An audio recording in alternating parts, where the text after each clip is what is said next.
Welcome to the Great Pyramid Subterranean Chamber. From the original entrance of the Great Pyramid, there is a passage leading to the subterranean chamber. Its walls were carved out of the existing rock of the plateau and then covered in a fine, unmarked limestone. The descending passage has a steep 26-degree downward slope. Narrow and with a low ceiling, this pathway is long and challenging.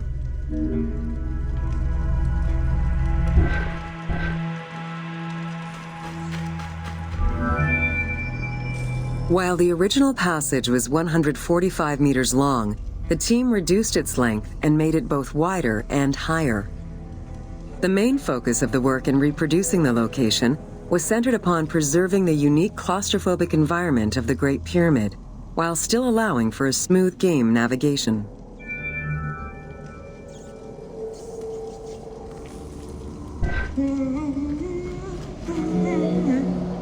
The well shaft was a 58-meter vertical passage that connected the descending corridor to the grand gallery above. An adjacent grotto may have originally been a small natural well in the bedrock that was enlarged during the tunneling. Whether the grotto was intended for another purpose is uncertain.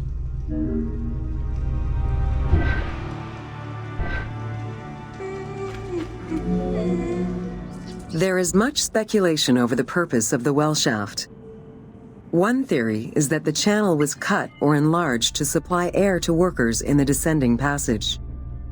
Another is that it was meant to provide an exit route once the work was done in the heart of the pyramid. Without the well shaft, workers would have been trapped inside forever when the Grand Gallery was sealed. The opening at the bottom of the well shaft was most likely sealed by exiting workers to camouflage the passageway.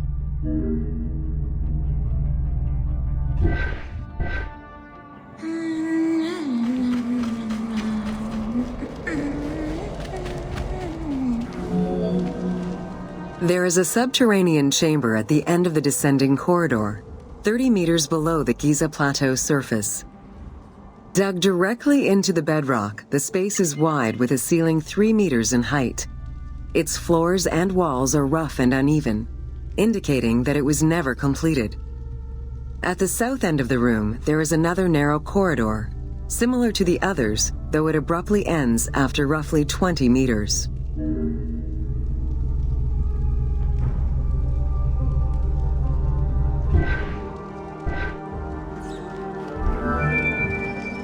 The chamber also contains an 11-meter pit near the east side.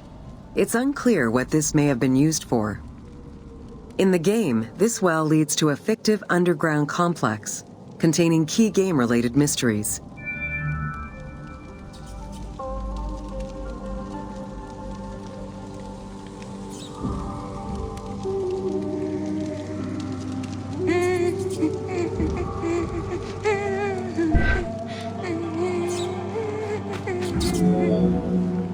The subterranean chamber's original purpose remains a mystery. One popular theory is that it was originally meant to be Khufu's burial chamber, but the pharaoh changed his mind, preferring to be buried higher up in the pyramid, which would explain the chamber's unfinished state.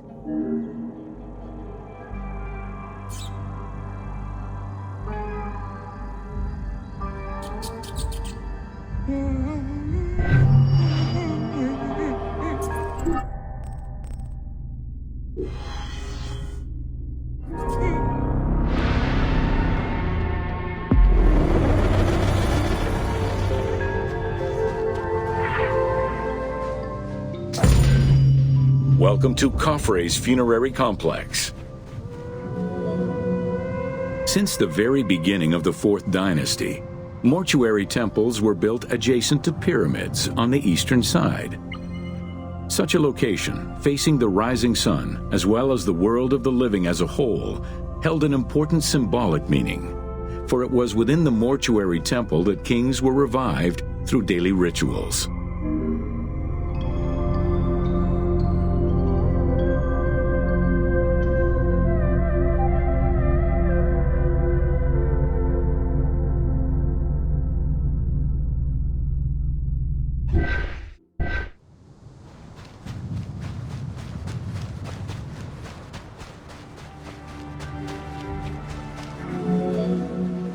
In its standard form, a mortuary temple was divided into two parts: a front area which consisted of a vestibule and a courtyard, and an area in the back, where all sacred elements were located. The back of the temple incorporated several essential features, including an inner sanctuary with a false door, which allowed the soul of the pharaoh to travel between the world of the dead and the world of the living.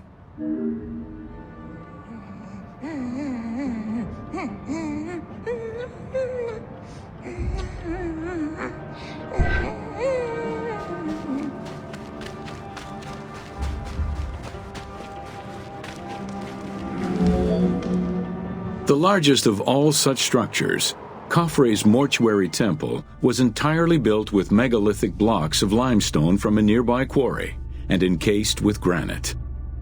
Parts of Khafre's mortuary temple, particularly the courtyard walls, are thought to have been decorated with splendid reliefs. However, not a single image of the king has been discovered inside the mortuary temple.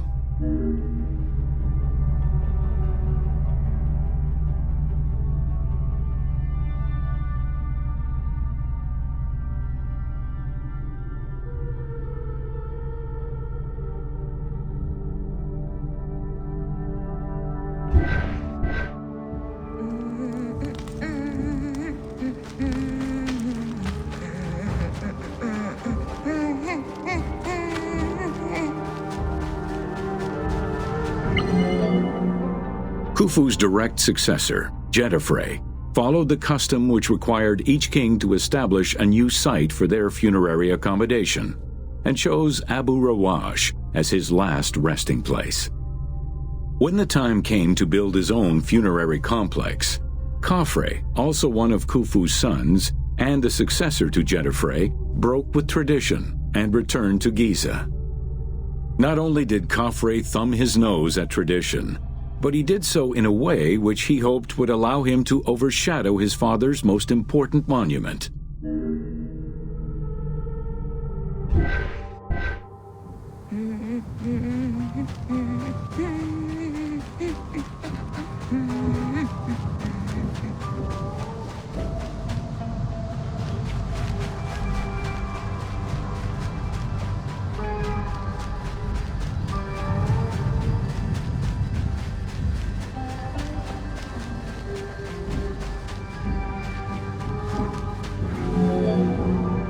Though Khafre's pyramid is smaller than Khufu's, it was cunningly built on a more elevated bedrock layer than the Great Pyramid, making it appear higher than any other pyramid at Giza. Today, Khafre's pyramid is the only one among the three at Giza that still has the upper part of its limestone casing.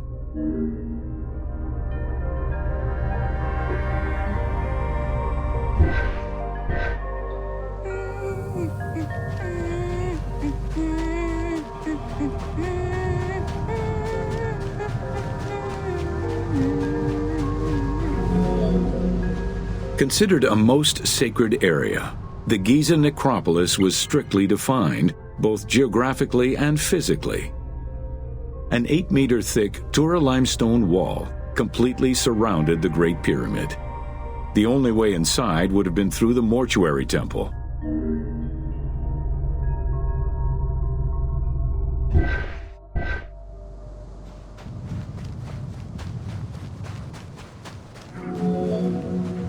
From the reign of Sneferu and onwards, the subsidiary pyramid became a common feature within the pyramidal complex.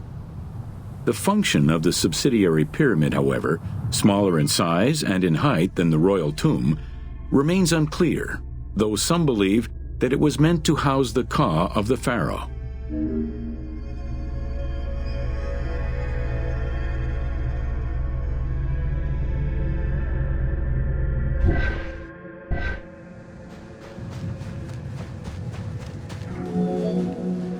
In mainstream media, the ka is often defined as the soul of the deceased. The truth is a bit more complicated. Within the ancient Egyptian funerary belief system, the ka was a component of a living person, which separated itself from the body at the time of death. It represented the deceased's vital essence. In order for the deceased to ascend to a new life, Whether in this world or the next, the Ka had to be embodied in a statue and its existence maintained through offerings and rituals.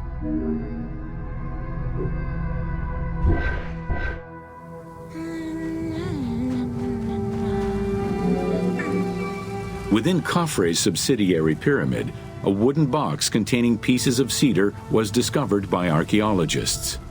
When reassembled, it turned out to be a shrine mounted on a sled. Just as with the solar barges found around Khufu's pyramid, it seems Khafre's shrine and sled were ritually disposed of after his funeral.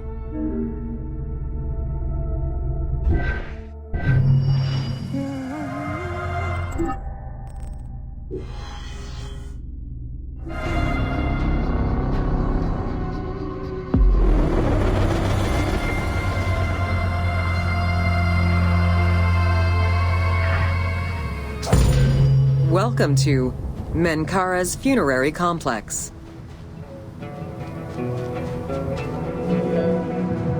The dimensions of Menkaura's pyramid are much less grandiose. However, unlike its predecessors, Menkaura's pyramid shows a great deal of complexity in its internal and external finish. The outside was partially covered in red granite, while the internal walls were richly decorated. This latter innovation would not catch on until the end of the 5th dynasty, when pyramid texts began to adorn the walls.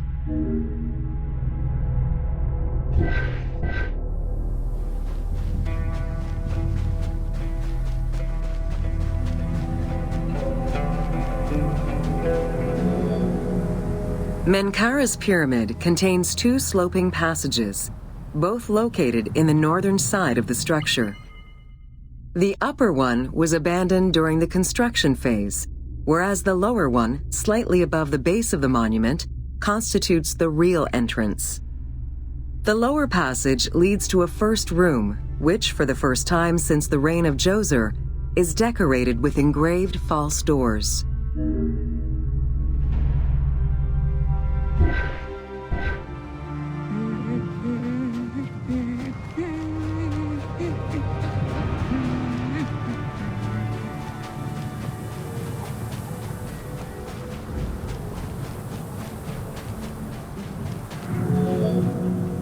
While Menkaura's pyramid complex was unfinished at the time of his death, it was hastily and somewhat shabbily completed by his successor, Shepseskaf. Even so, this funerary structure marks a watershed in the history of this kind of monument. From then onwards, the pyramid shrank, whereas the mortuary temple expanded both in its quantitative and qualitative aspects. Of particular note, it is within Menkaura's mortuary temple that one can find the heaviest block of limestone ever used for a pyramid complex, weighing in at over 200 tons.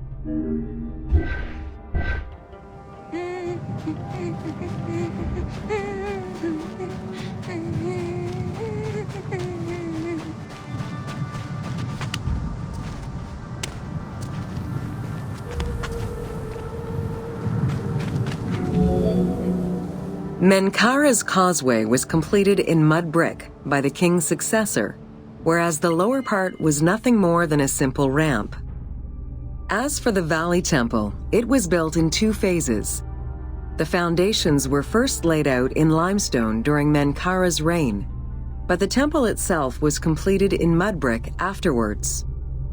As such, the Valley Temple was soon damaged and ended up being completely rebuilt during the 6th dynasty.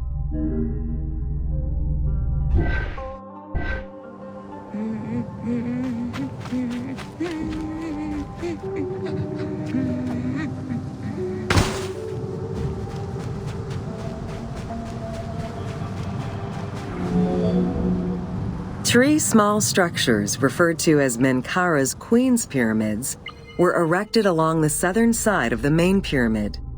One of them was a smooth-faced pyramid, while the other 2 were more basic step pyramids. It is difficult to assess whether the latter were designed as such or were left unfinished with no casing to smooth out their surfaces.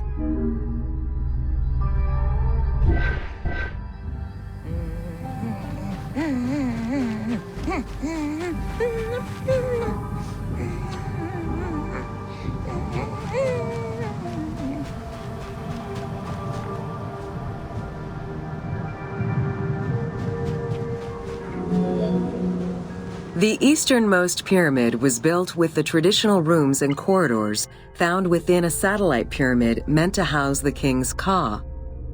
However, a granite sarcophagus was found within, leading to the conclusion that it was used as an actual tomb rather than as a symbolic cenotaph. Drawing on these observations, some assume that this pyramid was first built as a satellite pyramid for the king's ka, before seeing its purpose change to that of a queen's tomb. Which queen, however, remains a mystery.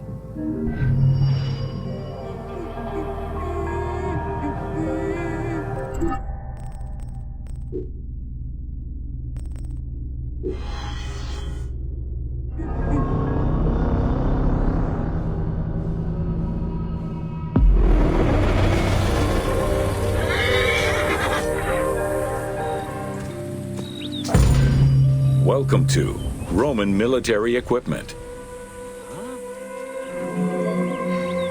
The strength of Rome was directly dependent on its military supremacy and fundamentally militaristic society.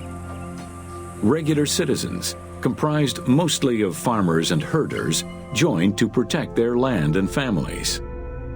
In return for their service, members of this civic army were allowed to vote. Trained to be highly disciplined and obedient to superior officers, citizen soldiers developed a deep sense of loyalty to their city.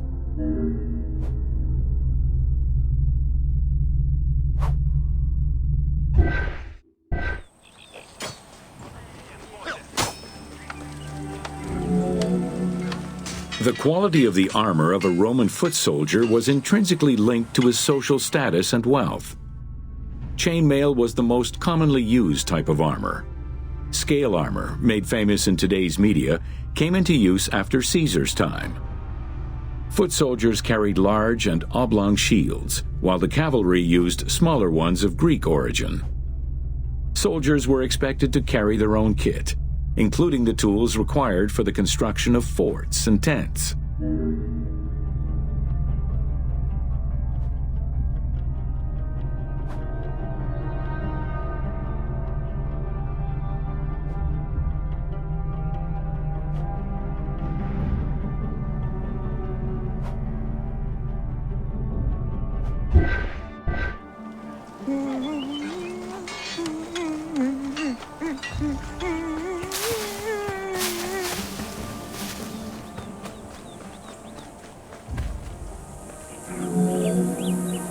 Roman soldiers used the same types of weapons. The stomach and face were the most targeted parts of the body. As such, a legionary was equipped with two close combat weapons, a dagger and a short sword, known as a gladius. One of the most ingenious Roman weapons was the javelin. Its pyramid-shaped tip pierced the body, while its iron shank was designed to break upon impact, stopping the enemy from throwing it back.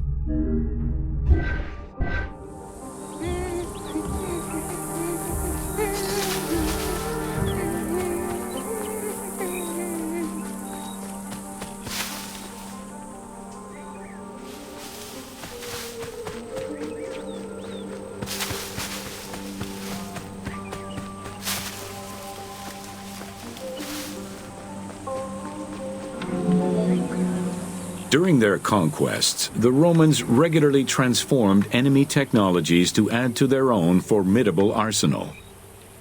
After capturing a Carthaginian vessel, the Romans adopted its better features and constructed a superior fleet of ships. Adapting heavy artillery designs from Greek models aided the Romans in building catapults and ballistae. The latter became an iconic symbol of Roman warfare.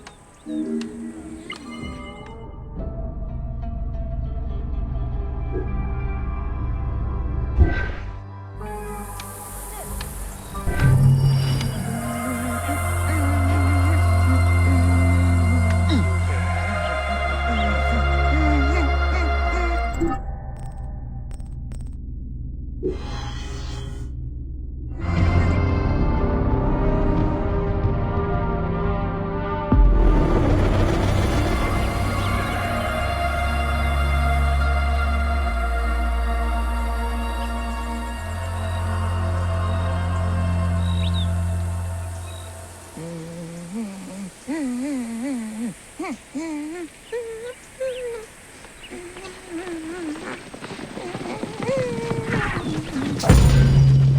Welcome to Roman Forts. The size of a Roman military camp, known as a castrum, varied significantly depending on how many soldiers it needed to accommodate. However, they all shared common characteristics in design and construction, such as this fort before you, located in Cape Chersonesos.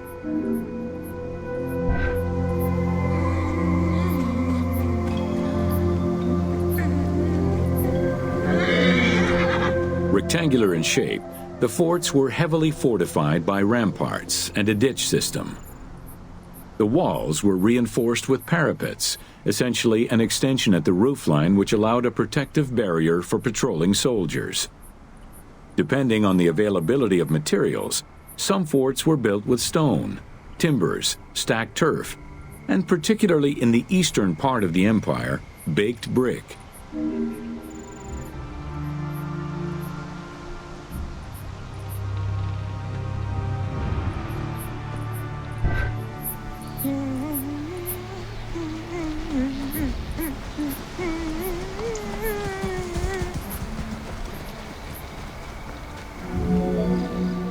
Access doors on all four sides were each flanked by guard towers.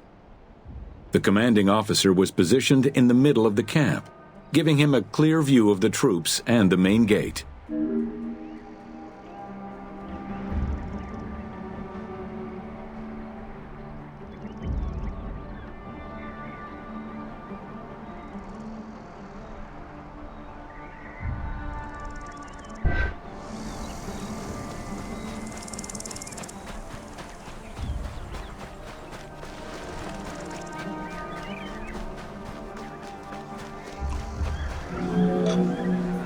Along with sleeping barracks for the soldiers, the fort also had a granary that was expected to hold rations for a year or longer. To ensure the health of the soldiers, every camp was equipped with medical staff and a hospital. A clean water supply with conduits for a bathhouse and latrines was included in the construction of every fort.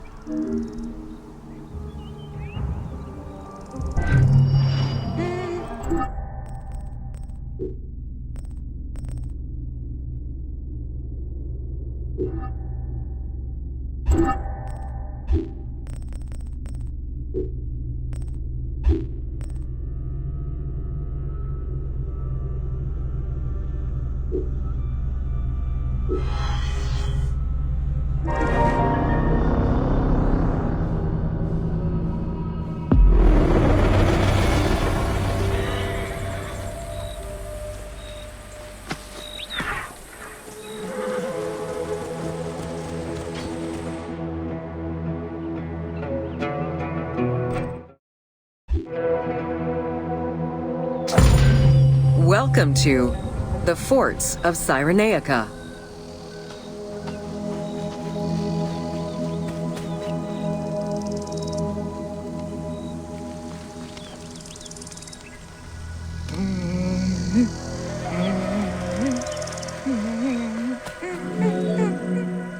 Cyrenaica was a Libyan region under Roman control, gifted to Rome by one of Cleopatra's ancestors. The remains and foundations of ancient fortifications were discovered in the 19th century in the southwest of Cyrenaica, as well as a Roman garrison dating back to the 1st century CE. Evidence shows that these forts were of Libyan origin, rebuilt and modified by Roman engineers when Cyrenaica was part of the empire.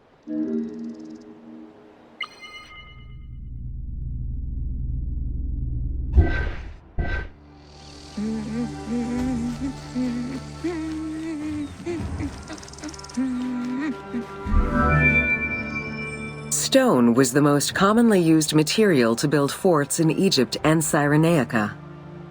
Though no real proof of a fortress similar to the one before you has been uncovered in that region, the team chose to add it as a worthy and awe-inspiring end-of-game challenge for the player.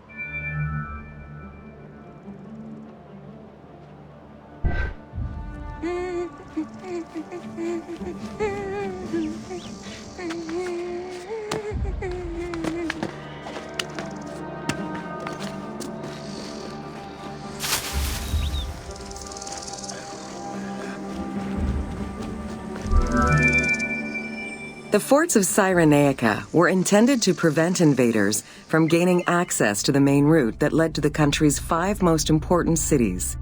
These forts were built close to coastal plains and deserts for added defense. 3 of these cities were recreated by the team: Balagrae, Apollonia, and Cyrene. Had it existed, the fort before you would have protected the road leading to Balagrae.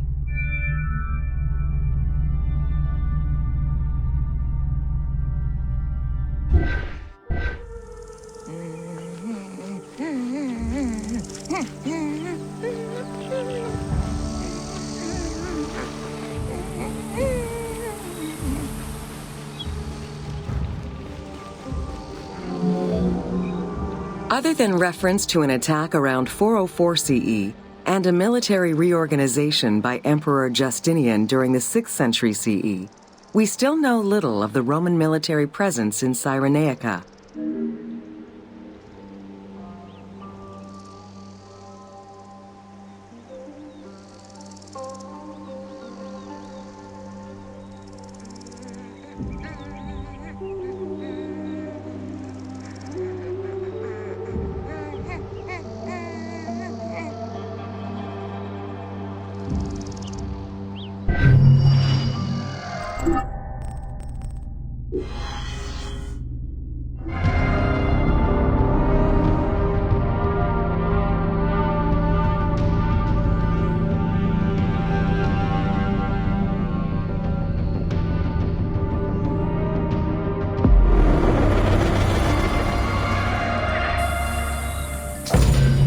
Welcome to Roman Aqueducts. Water management was taken seriously by the Romans. Cyrenaica benefited greatly from Roman administration, with the construction of aqueducts and canals. The source of water varied depending on the location. Many aqueducts were built at the foot of the mountains, offering greater flow from the melting snow.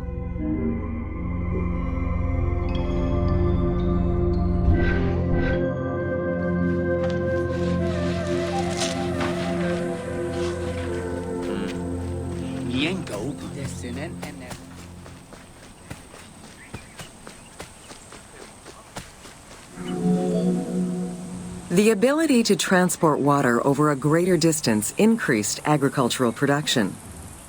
Some aqueducts were reported to be over 7 kilometers in length. Where the Greeks of Libya originally focused mainly on olive trees and figs, which required less water, the advent of Roman aqueducts allowed for a far greater crop diversity. Every farm's water use was carefully scheduled.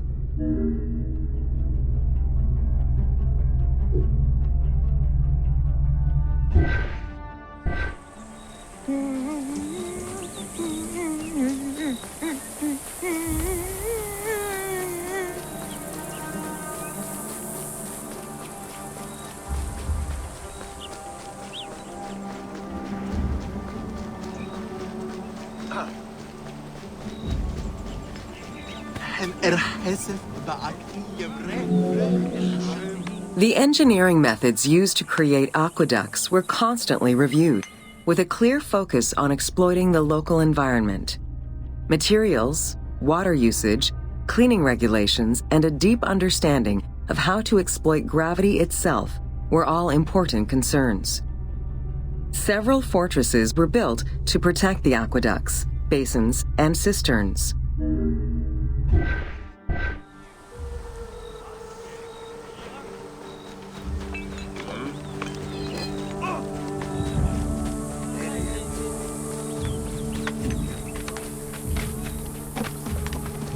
شميم اسبابا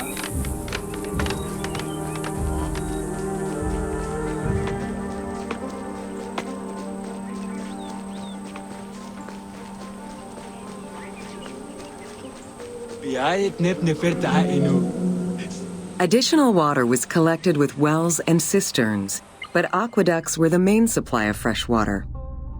The water was distributed based on the collective needs of the city, before the private needs of an individual.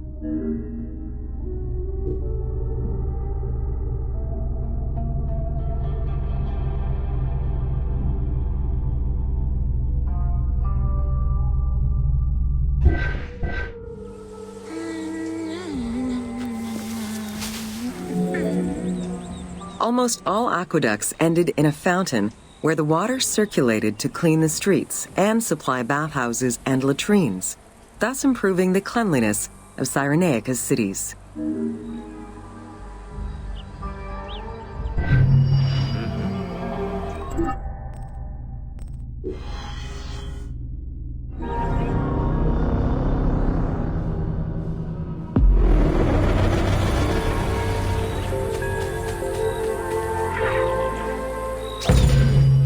Welcome to Crucifixion.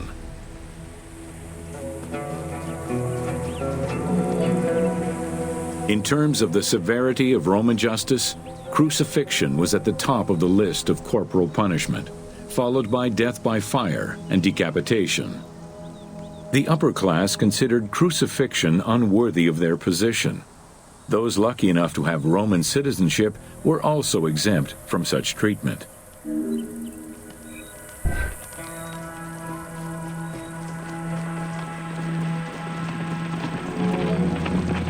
Easily accessible, crucifixions were popular entertainment among the citizenry. Unlike throwing victims to wild animals, which required an arena, crucifixions did not require any particular setting.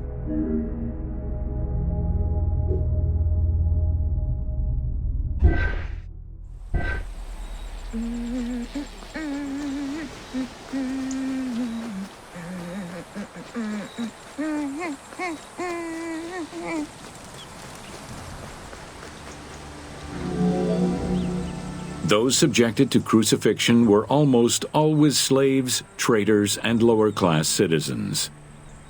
Roman deserters were crucified because the betrayal of the soldiers was perceived as endangering the lives of Roman citizens.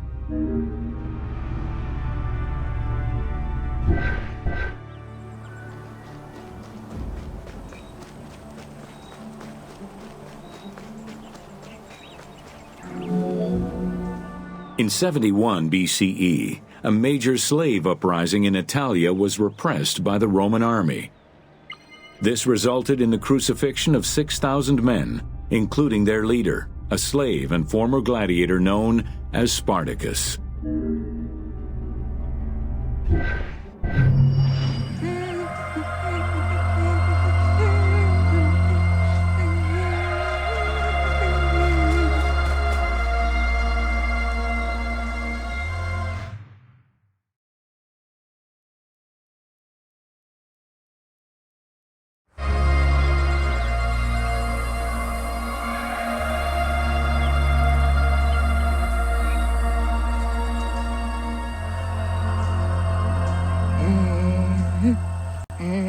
Alright guys, well that is the end of this series. We are done with the entire Assassin's Creed Origin, minus a few little here and there things like the Anubis armor, or a few little collectibles we have not gotten, or to get that 100% completion. But we have finally completed all the virtual tours and the story to, I would say, at least 98% of the story and all virtual tours done. So again, thanks again for watching, guys. Remember that like and subscribe. There will be no conclusion in this series, as there was no intro in this series. So feel free to check out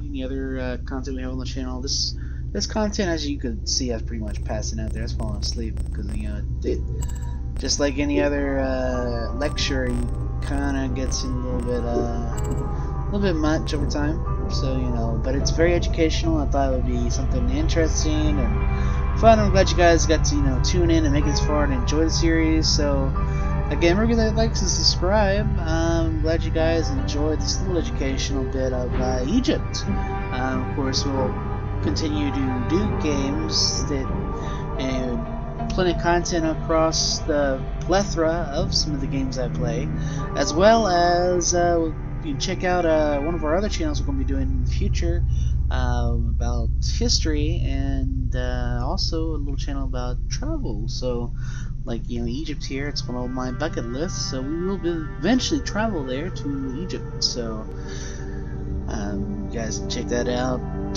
The links will be, of course, on the Facebook page, the VIA Partners in Crime. So just like this link as well here, for this channel. Anyways, without further ado, I'm gonna go ahead and end this video here and end this series here. Thanks again for watching, and I'll see you guys in the channel. Alright, peace out, guys.